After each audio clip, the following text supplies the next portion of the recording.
Hi there, welcome to the archives. So I was like, oh, one of my next episodes, I want to um share some of my artwork because I get on here and I usually share either other people's books or I've talked about some of the books that I'm working on. But I've been working on my artist CV, which is the first time I've worked on an artist CV ever in my life. So I was like, oh, maybe I should share some of my art. And then I woke up this morning and one of my cat Aria, look how she just took off a huge slab of how disrespectful. So I took it as a sign that she doesn't want me to brag about my artwork. But yeah, I made these are just like IKEA shelves um from a piece that I don't have anymore. And so I figured I might as well just DIY, like literally I just painted it and then I did some of my artwork on here, which are just like some of the different Adinkra symbols, or like the Kente. So yeah, this is Arya was like, nope, I don't think you should share your art because AI is gonna steal it. But yeah, I thought I would share art. I'm not going to, but well, even though I am, I'm gonna do a different topic. But because I talked about Adinkra symbols, the last one. So you see some here, like the Sankofa over here, the Kente prints. Um,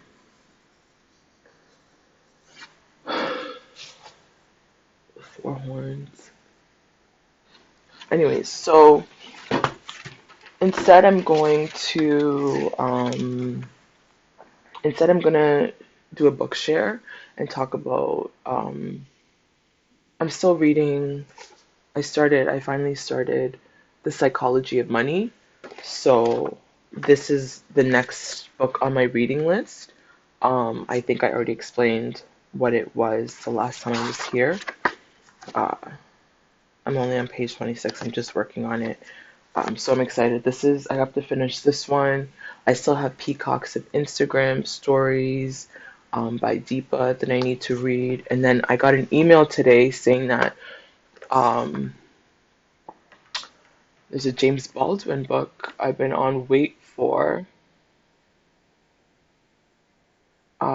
that's come out. Giovanni's Room, I think. So there's a James Baldwin book that is available that I'm looking forward to reading.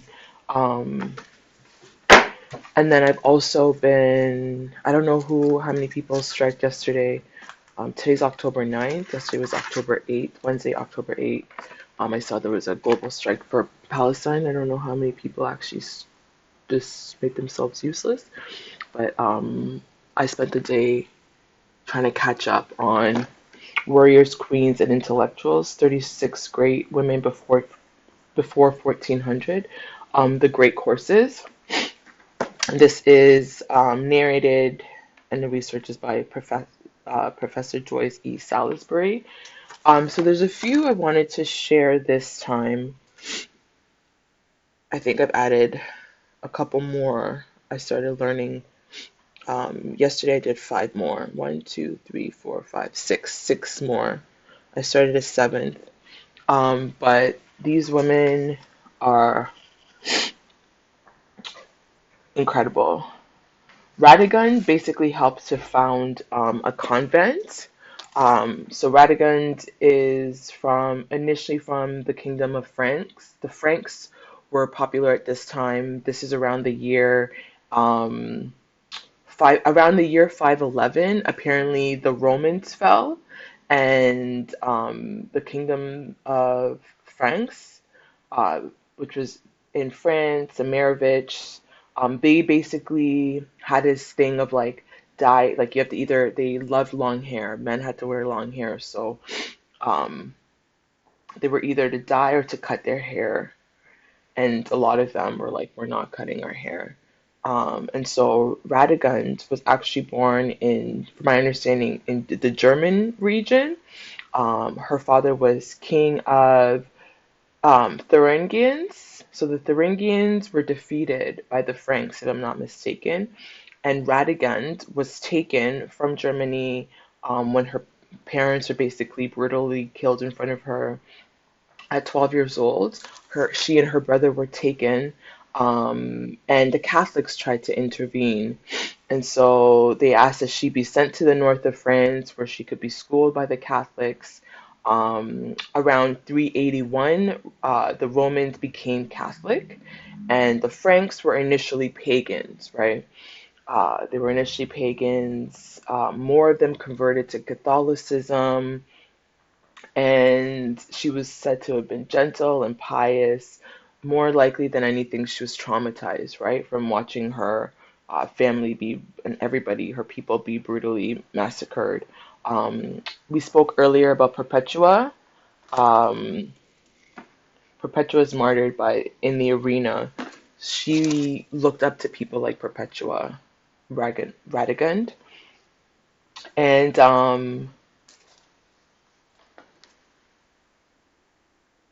anyway, so around 405 or something like that, the king wanted to marry her. The same king that killed her family wanted to marry her.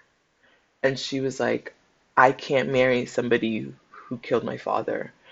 So she tried to escape. She was captured, and they were married.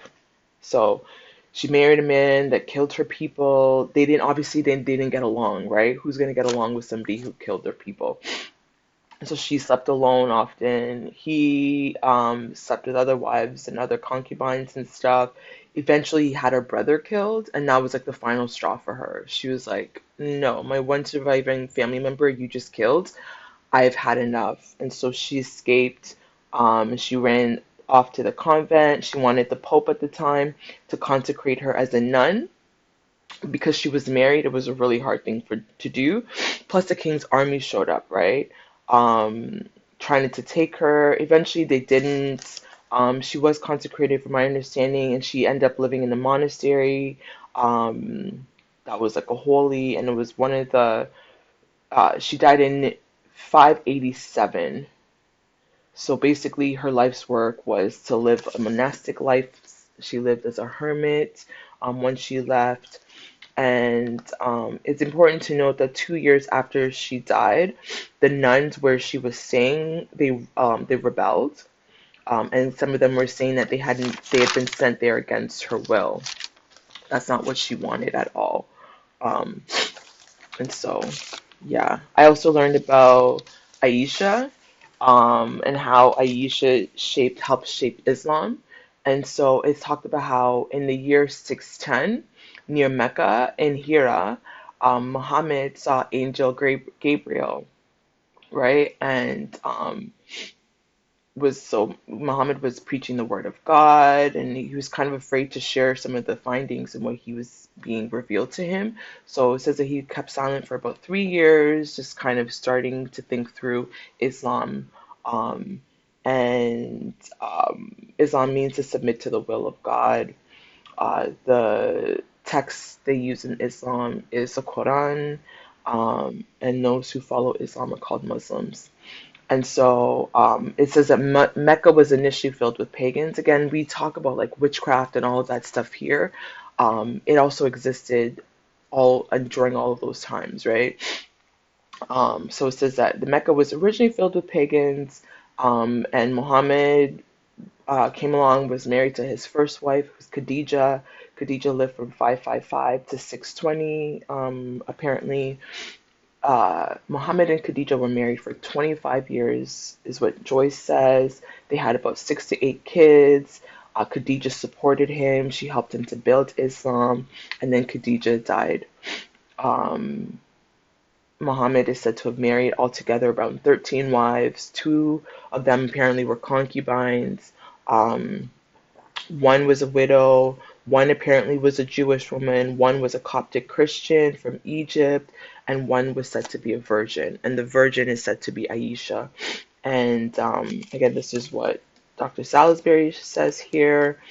Aisha bint Abi Bakr was the daughter of Abu Bakr, who was one of Muhammad's right hand trusted advisors, right? So Aisha was betrothed to Muhammad at age 6 years old. So she lived at home in Mecca until about 9 or 10, which is when she was married to Muhammad. And Muhammad at the time was 53, so they do talk about the age difference, right? 53 to 9 or 10. But again, at in at 622, so the year 622, they fled to Medina. It was called the Hijra, from my understanding, based on the tapes. And so 622 became the first year of the Muslim calendar, according to this research here. So 622 became the first year of the Muslim calendar. Eventually, Muhammad ended up dying after 10 years of marriage to Aisha, and she lived for another 46 years afterwards, and that's where she was really monumental in helping to shape Islam. People came to her as an advisor. She was really well respected. Her influence shows in like no drinking. That was tied to her apparently. Not using pagan amulets. She was heavy on that. She helped shape what was the best way to pray. She contributed to different collections called the Hadiths. Um, yeah, so apparently Aisha informed Islamic laws, Salat, which is prayers, like saying prayers 5 times a day. She was really influential. It goes into the Sunni and the Shia um, conflict as well too, and how they kind of Umar took one side and Uthman, was it the Battle of Forces? I can't read my own writing. Um, where's the rest on Aisha? So basically, Aisha, from my understanding, was really, really monumental in terms of shaping Islam. I can't find the rest of my notes here.